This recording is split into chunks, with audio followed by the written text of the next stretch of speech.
So let's, using the lens that Swedenborg has, the lens of reading correspondences, let's go thing by thing and figure out what this means.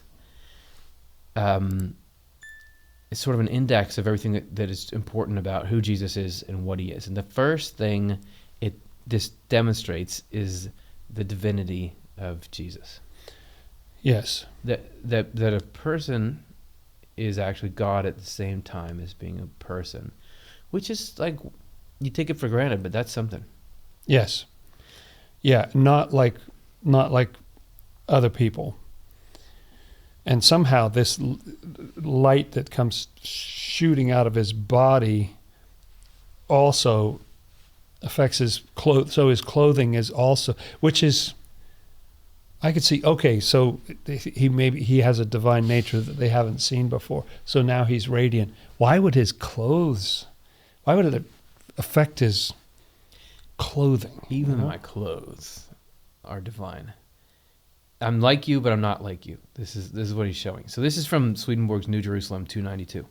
People who suppose the Lord's human nature to be just like the human nature of anyone else are not taking into consideration that he was conceived by the divine, nor are they pondering the fact that the body is for everyone an image of the soul, nor are they considering that he was resurrected with his whole body, nor the way he appeared when he was transfigured, when his face shone like the sun.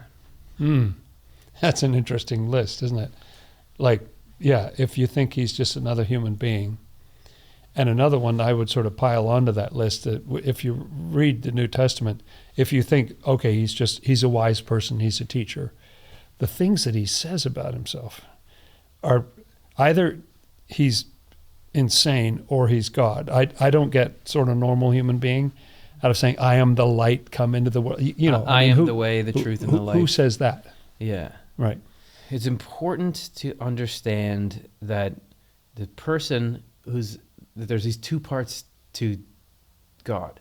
Mm-hmm. There's this human part and this divine part. They took great lengths, went to great length, took great pains to go and walk around with people. When they go up a hill, he's got to walk up the hill with them. He's born into the world just like everyone else is. He has to eat food. And then he's saying, look, at the same time, I can do this incredible stuff. I'm God. Swedenborg feels like it's important to argue with people who think Jesus is not God, but is just someone else. Like, this is an important part of what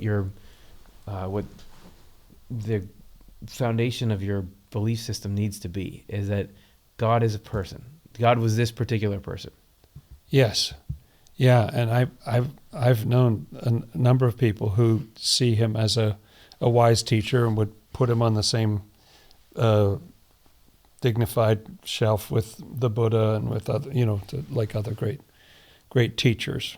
It's funny because there's a truth to that, in that Swedenborg says that the traditions of the world are just fine pathways into heaven. Yes. All of them that they all work. That ask you to have some kind of belief in God and to not do things that are basically akin to the Ten Commandments. Any of those things can work. So in one way, yes, sure, the Christian tradition is another one. But also, Jesus Christ rules the universe, is the creator. Those things are both happening at the same time.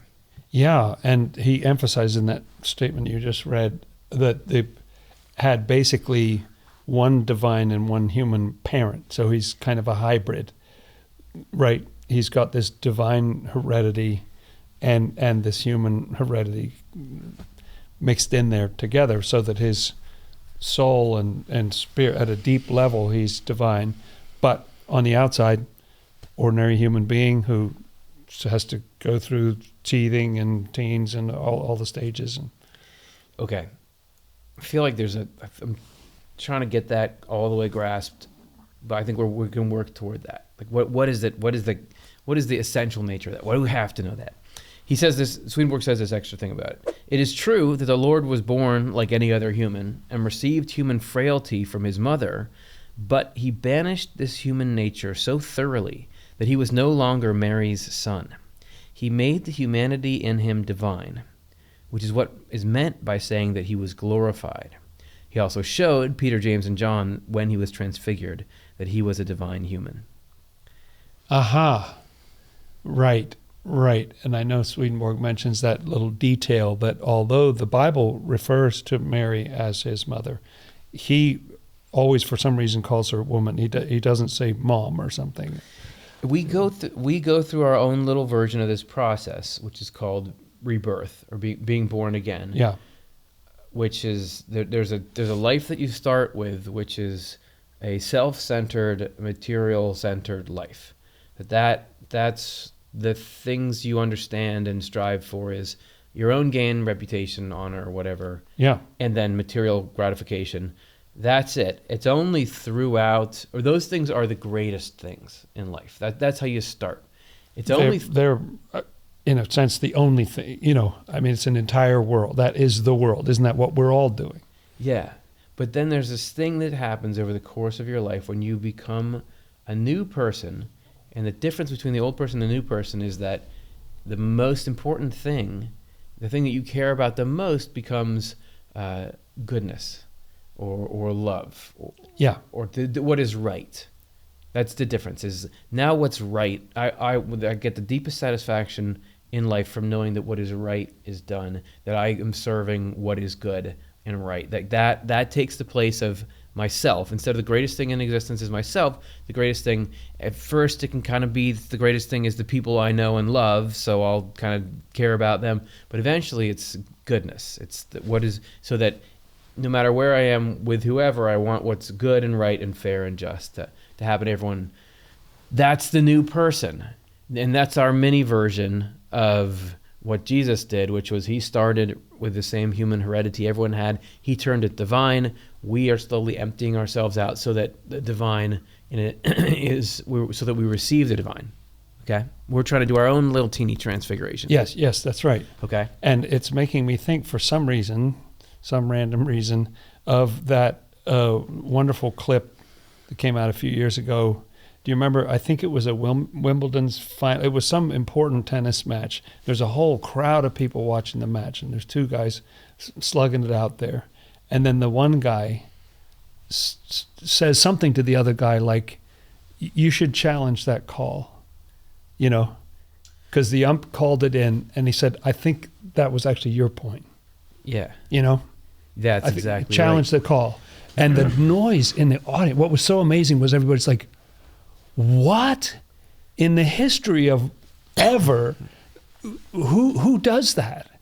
Who is in this ferocious competition with somebody else for this championship? Who says, you were right, ask the ump, I think you'll get an advantage by doing that. Okay. Because it's not normal human nature. No, this is good. And the sound of that crowd was, okay, was kind of amazing. you've broken off what we need to break off here, because what was he doing there? That this guy was doing it not for the sake of himself, but for the sake of tennis. Yep. Because he's saying there's this thing called tennis. Yeah. And this is a thing that everyone in the audience is there because they love tennis. Even if they love him as a player, he exists within the context of the tennis. And then tennis is a sport in which the person with the greatest skill gets rewarded for it. And he's saying, what I want is for tennis to happen rather than for me to happen. to win. Because it could be that you take that even farther. Like some people will cheat. They'll do steroids, or they will deflate the balls, right? Yeah, right. Because with this thing, it all exists to serve me. The framework that got up to where I can be called world champion, that's built on tennis and all this rules and all that, whatever. How do we circumvent that so that it's me at the top? Whereas this person is saying, I want to be at the top for sure, but there's something that is greater than even that, which is tennis. Which is the rules, which that's just an extension. That's an extension that is to say fairness. Yeah. You know why? I'm not going to take that even when it served me, because it's not fair. Yeah. It's not fair. That is a new thing. That's a new thing. That's the opposite of when you're sitting in the line of cars and everybody's having to wait so long because the light just lets like 3 cars through, and Right. one person says, I'm going into the shoulder all the way up to the front, and then I'm putting my blinker on and merging in. I'm skipping all of you Right. because I am more important than everyone All else of in the you, world. right. That's the old person. The new person sits there and says, what's important is fairness. And if everybody did that, society would collapse. The whole thing would collapse. But Right. also, unless there's some remarkable circumstance, like I need to get to the hospital, who am I to say my life and what I care about matters more than what you don't yours? even know what these other people in the cars, what are they going to? They all want to get something. Now you're divine. Now that's Yeah. a divine. Yeah. That's that. Now you're like God, because God is not in it for himself. Jesus wasn't coming here for himself. No. Was it a fun vacation? Yeah, coming was to it a Earth? little pleasure cruise? No, not exactly. He was doing a lot of hard work. Did Why it does- end well? In terms of a worldly life? No, didn't turn Why out does he well. need to do any of that? Because it's for everyone else. Yeah. Because it's for goodness and fairness. It's because it's and fairness and goodness. Those are all just little subsets of being magnanimous toward the whole human race. Yeah. The love for the entire human race. That's what is going on. That's what Jesus represents, is that he came down and became the embodiment. He embodied his love for the whole human race Yeah. in the same method and way by which we do our mini version. Okay, now I get that. Let's talk about the mountain. Okay. Because we said, so Jesus... All these details. Always the details. so Jesus is coming down into the world, as we said.